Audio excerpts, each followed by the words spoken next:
Hello, welcome to today's Living Life with Purpose broadcast. I'm your host, Phil Foster. You know, I was reading the book of Mark the other day and got into the 9th chapter, and I read this verse that kind of jumped off and got my attention. It says, when Jesus saw the multitudes, he was moved with compassion. And if you want to know how God is, just read through the Gospels, and then Jesus, the Son of God, will teach you how God really is. Now, I heard a guy once say this, and I know he had good intentions, but he was, just to be honest with you, it's just flat out wrong. He said, God is only moved by your faith. Now, friend, God is certainly moved by your faith, but he's also moved by your need. And he said God's only not moved by your need, but only by your faith.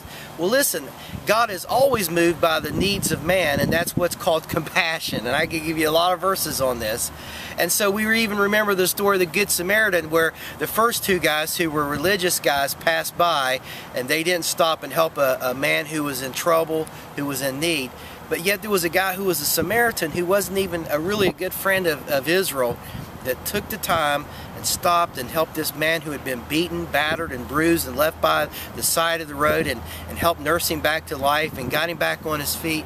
And in that message, God's saying, I am a God of compassion. I want to challenge you today to stir your faith a little bit, to look around you.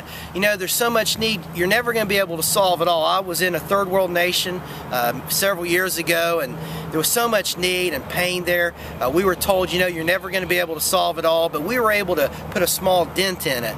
And I want to challenge you today to look around and find places where you can invest your time, your talent, and your treasure to help the needs of others who are suffering, and allow the compassion of God to work through you. And one day it'll make a difference in somebody's life, and I believe on the other side you're going to see somebody waiting on you and say, thanks for what you did while you were down on earth. Well, look, I'm all out of time today, so until we get together tomorrow, may God bless you, and hey, have a great day.